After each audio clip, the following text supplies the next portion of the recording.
Hey all, Moto here, and today we're going to talk about the Xbox Series X and storage. I know it might not be like a super exciting topic, but it is where you store your games and we need to talk about it. I'm seeing a lot of people confused.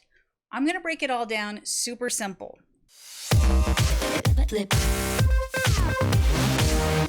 But before I head into that, I do want to remind you, I stream over on Twitch. Moto, M-O-T-O. I hope you follow over there and check out some of our streams. We have a great time. I play a variety of games and we have a super positive community. Please make sure you stop by. And also, if you're watching this, you probably play on Xbox or you're going to be playing on Xbox. Feel free to follow me on Xbox. My gamer tag is Moto, M-O-T-O. We have to start with the basics. You do need to know that you can play 4 generations of games on the new Xbox Series X or S. It sounds like a commercial, but you do need to know there are limits. Like they say 4 generations. It's not everything's available. Any of the titles that have gone back compat, those you'll be able to play on the Xbox Series X. So if it never made it to back compat, those aren't going to work. But generally speaking, all of the games that have back compat for the original Xbox and Xbox 360, those you'll be able to play. All of your Xbox One games will make it over, so that's great. And obviously the games for the new generation of consoles, those will work as well. If you have an Xbox One now, you most likely have an external hard drive. So if you have a USB 3.1 hard drive that you're currently using on your Xbox One, the biggest question is like, can I use that on the Series X? Also, through this video, I'll say Series X, but it's pretty much applicable to the S as well. It's just I don't want to say X and S over and over. But yeah, so can you use your current hard drives on the Series X? The answer to this question is yes and no.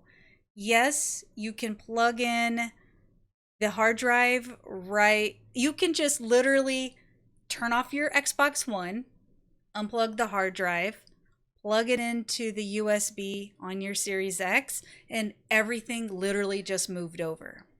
However, on that hard drive, the external USB 3.1 hard drive that you might be using on your Xbox One now, you can play the original Xbox games, the Xbox 360, and Xbox One, but you cannot play your next gen Series S and X games through that hard drive. Not all is lost though. You can use it to store your Series X games on that USB 3.1 hard drive. You can put them on there, and then anytime you want to move it to your internal card or we'll talk about it in a minute, the Seagate Storage Expansion Card. But anytime you want to play those games, you can just transfer them over. So you can use the old hard drives as basically a way to store your games so that you don't have to re-download them. You can just move them and transfer them. I haven't tried it out yet. Obviously, I don't have a Series X, but it sounds like it's a really, really fast process, and it's much faster than trying to re-download your games. Moving on to the Xbox Series X and S, they are using a new thing called the Xbox Velocity Architecture. Xbox Velocity Architecture. What does that mean? It's like how everything loads so fast on the new console. Like, I'm just breaking this down super simple. All right, now let's talk about the Series X, the storage internally that you get. Now, this is where every time I've read an article or I've seen a video, my eyes kind of glaze over. I'm giving you the super, super simple breakdown. The Xbox Velocity Architecture is what is giving Xbox these huge leaps in load times and, reduction in load times. But they're using an NVMe SSD. So what that means is a non-volatile memory express solid state drive, okay? There's no moving parts. It just saves it. I mean, it's a lot faster than the hard drives we've had in the past. It's basically the way in which information, the games are stored and redeployed. It's small, it's fast, it's efficient. Got it? One thing I found very interesting is that the quick resume, where you can load a game, go to another game, load it, go to another game, load it, and go back to the first game, and it's just right there. Like, the quick resume is amazing, and it will work for your games that are even on an external USB 3.1. So like an Xbox One game that you have on your external hard drive from your Xbox One, the quick resume will work because all of that is powered through the internal SSD card that's on your Series X. So that like is storing everything and pulling it from your hard drive. So you still can get the quick resume even when you're playing a game that's older and on your 3.1 USB, like a game drive or something like that. All right, now we're going to talk about an external storage option. Seagate has collaborated with Xbox, and they've created a Seagate Storage Expansion Card. All right, I'm keeping it simple, but this expansion card is also a Gen 4 NVMe SSD card. It is the same technology that is inside the Xbox Series S and X. The card will work on an external port that plugs right into the Series S or X, either one. It's 1 terabyte of space. If I didn't say that already, did I say it? I don't know. I'm saying it again. 1 terabyte of space. It is, at least in the US, is running $219.99. So $220 for a terabyte of storage that you can plug and play.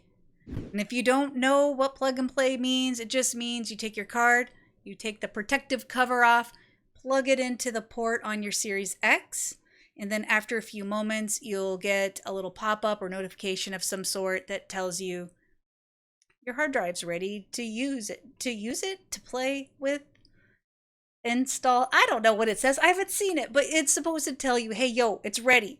One question I've seen is, can you hot swap the cards? So can I have a card in, take it out, and put in another card?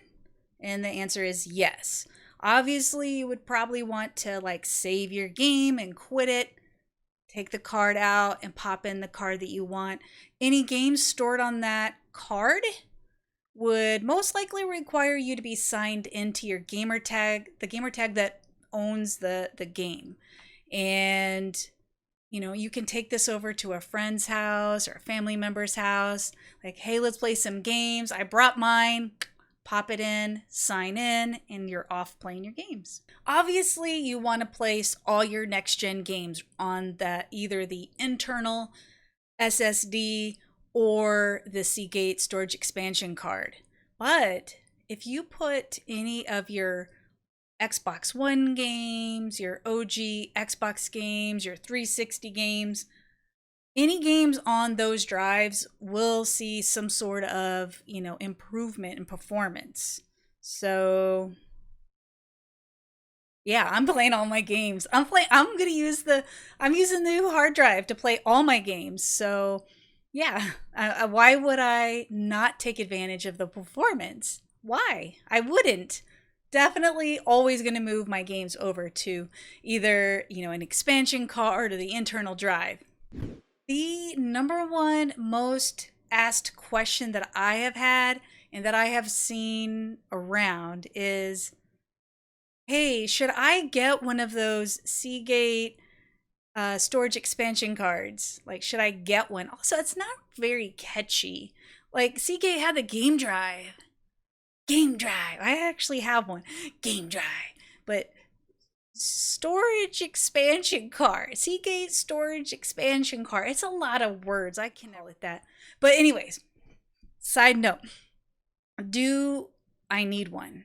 This is a tricky question because it's really going to depend on each person, their habits, their game library, and what their console usage is. Like, for example, for me, I would consider myself more of like a power user. I have a lot of games.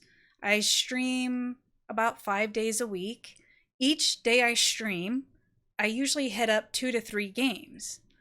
And I want to be able to have just some extra leeway with space. So I already pre-ordered my expansion card because I want to make sure I have, enough room to have things to go on the fly. Like, I don't always plan out what I'm going to stream in a particular day, and sometimes the community will choose, or I will just be super random and squirrel like I always am.